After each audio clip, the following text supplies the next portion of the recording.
long. Together we can vote to make marriage equality a reality. Mr. Speaker, I stand here today to echo the sentiments of so many of our fellow Australians who cannot comprehend why their children, their brothers and sisters, their friends and neighbours are considered equal in every right but one, the right to marry the person they love. I speak on behalf of Australians like Wilma Lorne. Wilma is 89. She has 14 grandchildren. 3 of her grandsons are gay. After her husband of 62 years marriage passed away, Wilma wrote to me about her grandsons and their partners, saying, "I see the same love and commitment that my husband and I shared, just as much as all my other grandchildren who are happily married. Nothing would give me greater pleasure than to attend their weddings." I speak for Tony Rogers and Ken Armstrong from the Blue Mountains, who've shared each other's lives for 23 years.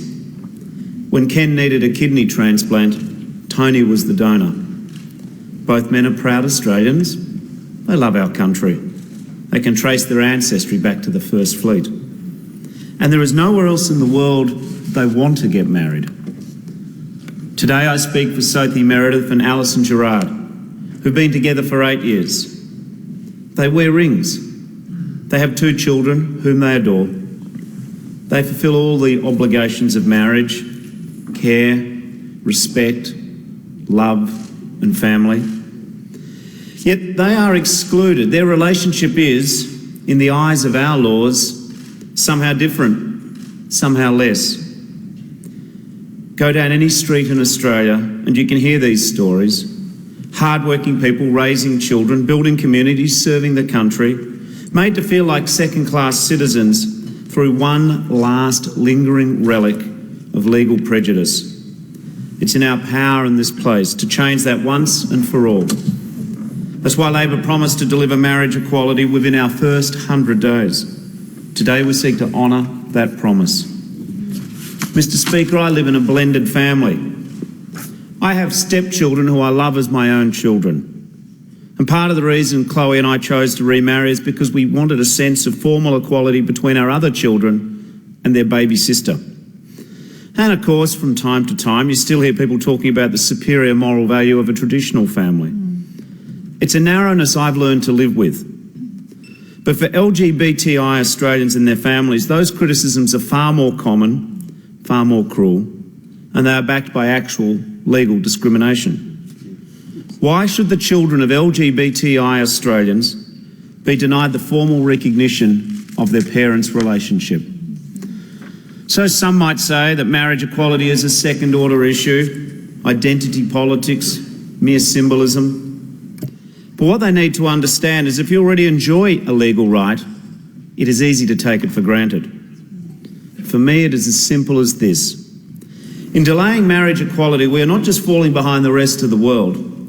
21 countries who we consider our legal, cultural and social peers have already moved ahead of us. We're falling short of our own national sense of self. The country we want to see in the mirror, the Australia we tell our children to believe in. How can we call ourselves the land of the fair go if we discriminate against our citizens on the basis of who they are and who they love? And we who sit in the Parliament, trusted with the great privilege of representing all the Australian people, not just some of the Australian people. How can we call ourselves leaders if instead of acting to correct this unfairness, we push the responsibility back onto the people who sent us here with an opinion poll which will cost at least $160 million? The Prime Minister and the member for Warringah are both fond of quoting 18th century conservative Edmund Burke. They would know what he told the people of Bristol about the job of a parliamentarian. "Your representative," Burke said, "owes you not his industry only, but his judgment. And he betrays instead of serving you if he sacrifices it to your opinion." A plebiscite would represent a fundamental failure of this Parliament to do its job. In 115 years of our democracy, 44 parliaments before us have declared war, negotiated peace, signed trade deals, broken down the White Australia policy, opened our economy, floated our dollar, built universal superannuation, passed world-leading gun control, and legislated several changes to the Marriage Act without recourse to plebiscite. And of course, they've done all of this with no recourse to a non-binding public vote. How can we look Australians in the eye and say a piece of legislation 3 pages long, a straightforward change which a majority of members in both houses support, how do we say this is too much for us to handle? How do we say that every question of human rights can be decided by the Parliament, but a special exemption, a new hurdle must be imposed upon LGBTI Australians? As Justice Michael Kirby has said, the plebiscite in itself is a discriminatory step driven by hostility. And how can anyone justify spending at least $160 million on a compulsory vote when members of the government won't be compelled to respect the result? The plebiscite is not a real vote, it is a straw poll, but it will cause real harm and real waste. The true cost of a plebiscite is far greater than $160 million. Putting the question of marriage equality to a national vote risks providing a platform for prejudice and a megaphone for hate speech. Comparing homosexuality to bestiality, bigamy and pedophilia. And on Sunday we learned the Prime Minister has already promised the no case millions of taxpayer dollars. Now I respect that there are people of faith, Australians of good conscience, who do not support changing the Marriage Act. But it is not their voices that will be loudest in advocating a no vote. Instead, there is a very real risk that LGBTI Australians will be subjected to a well-organised, well-funded campaign of vitriol and prejudice, denigrating their relationships and attacking their identity. And nor should we forget the Australians who will not even get a vote in the plebiscite. The children of same-sex couples watching TV ads saying their parents' love isn't real, it is second class, their relationship that they have. Hearing the hurtful words from those ads thrown back at them in the schoolyard and on Facebook. And then there are the teenagers who are gay. Growing up is hard for everyone, but for young Australians who are grappling with their sexual identity, it can be so much more difficult.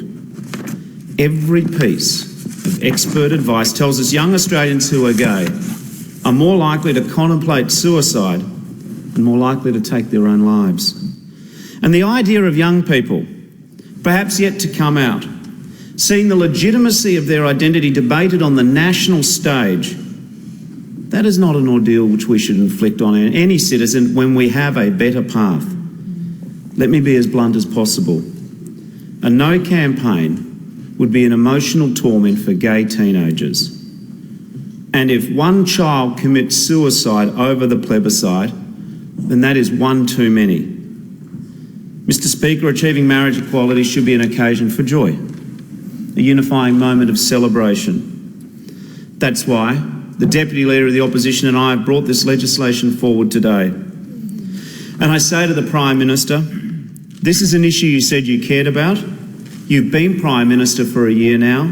You can get this done. And instead of a private member's bill introduced by the opposition, let marriage equality be a truly cooperative achievement. Join with us and sponsor this legislation, or bring it in your own, and we'll second it.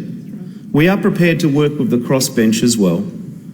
We don't mind who gets the credit. A year, even a week from now, no one will care whose name was on this bit of paper. But what will stand for all time, to the credit of the 45th Parliament, will be extending equality under the law to all Australians. What will stand for all time is this Parliament's statement that marriage is about love, not about gender. It's up to us to summon the courage and to show the decency to make this happen. It's up to us to prove that Parliament can lead and keep faith with the people. It's up to us to make marriage equality a reality. Is the motion seconded? I call the member for Sydney. Thank you, Mr. Speaker. I second the motion and reserve my right to speak. The question is that the bill be now read a second time. The time allotted for this debate has expired. The debate is adjourned and the resumption of the debate will be made an order of the day for the next sitting. I call the clerk. Private members' business, notice number 3, marriage legislation.